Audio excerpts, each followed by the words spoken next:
Jean-Paul Emetti, bonjour. Merci de nous recevoir. On vient en effet vous rencontrer pour la sortie de Nos Data, Quelle liberté dans un monde numérique, aux éditions Descartes et compagnie. On voulait aller un peu plus loin avec vous sur pourquoi cet ouvrage et d'abord pourquoi ce titre. Alors, Nos Data, c'est bien sûr un titre un peu provocateur. L'objectif en réalité est de trouver un équilibre entre le No Data et le Big Data, soyons clairs. Maintenant, pourquoi écrire un tel bouquin aujourd'hui? Je pense que ça peut paraître paradoxal pour quelqu'un qui a consacré une bonne partie de sa vie à analyser des données, à des fins de marketing, et d'avoir contribué à conseiller des marketeurs sur l'utilisation du Big Data. En fait, ce qui m'a poussé à écrire ce bouquin, c'est qu'on arrive aujourd'hui à une saturation des individus concernant les pubs intrusives ou le pillage des données personnelles. À titre d'exemple, le baromètre Publicis ETO, qui mesurait en 2010 que environ 30% des internautes trouvaient intrusifs, trouvaient lassants d'être envahis de publicité sur leur écran. Eh bien, aujourd'hui, ce pourcentage est passé de 30% à 75% en début 2017. Donc je pense qu'il était temps de prendre du recul vis-à-vis de ce phénomène, d'en étudier les limites et de voir s'il était possible de dresser quelques contrefeux. Alors, quand on est membre du board pédagogique du MBA Digital Marketing and Business de l'EFA, est-ce que c'est pas encore une provocation d'appeler un livre No Data? D'ailleurs, vous allez intervenir, vous êtes déjà et vous allez intervenir régulièrement auprès des étudiants. Comment peuvent-ils anticiper cette rencontre? En fait, je pense qu'il y a plusieurs raisons de sensibiliser les membres du board et bien sûr les élèves de notre MBA au contenu de ce livre.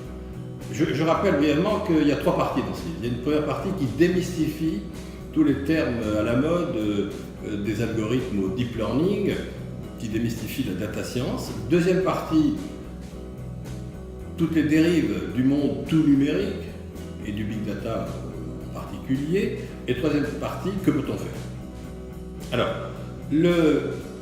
l'utilité, je disais, est multiple pour nos étudiants. D'abord, j'ai fait l'effort dans cette première partie de démystifier un certain nombre de notions, d'éveiller les élèves aux limites de la data science. Or, je pense que c'est indispensable que des marketeurs puissent dialoguer avec un peu plus de connaissances de ces méthodes, dialoguer avec des data scientists, par exemple. Ça, c'est la première raison. La deuxième raison, je viens de le dire tout à l'heure, c'est que le consommateur commence à être lassé de tas de techniques qui pourchassent tous ces moments et qui aussi pillent ces données. Et donc, il est important que les marketeurs tiennent compte de ce constat et pratiquent un marketing un peu plus responsable. La législation peut aider, bien sûr. Je rappelle notamment que le nouveau règlement général, le RGPD, le nouveau règlement général sur la protection des données au niveau de l'Union européenne, qui va être valable à partir de mai 2018, renforce considérablement la réglementation dans le domaine, alourdit les peines, parce que c'était un obstacle à son efficacité. Autrefois, les peines étaient limitées à 300 ou 400 000 euros, ce qui est vraiment une goutte d'eau pour les géants du net. Aujourd'hui, les sanctions peuvent aller jusqu'à 4% de chiffre d'affaires, à tel point que Microsoft, par exemple, est en train d'investir 500 millions d'euros en Europe pour mettre en place des dispositifs permettant de respecter ce RGPD. Donc là aussi, c'est un domaine qui est important de connaître.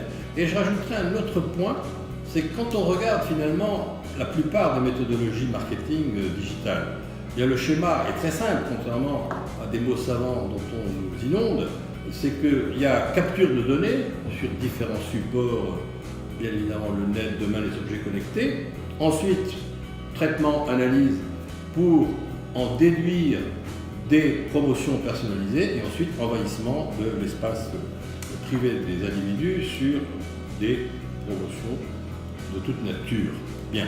Et je trouve que pour les futurs marketeurs, une fois qu'ils ont compris que ce schéma était d'une banalité à mourir, que la plupart des entreprises utilisent les mêmes plateformes, les DMP, elles devraient se pencher sur l'innovation et savoir, non seulement en termes de contenu, de brand content, se distinguer des autres, mais aussi, pourquoi pas, trouver d'autres actions que ce schéma linéaire.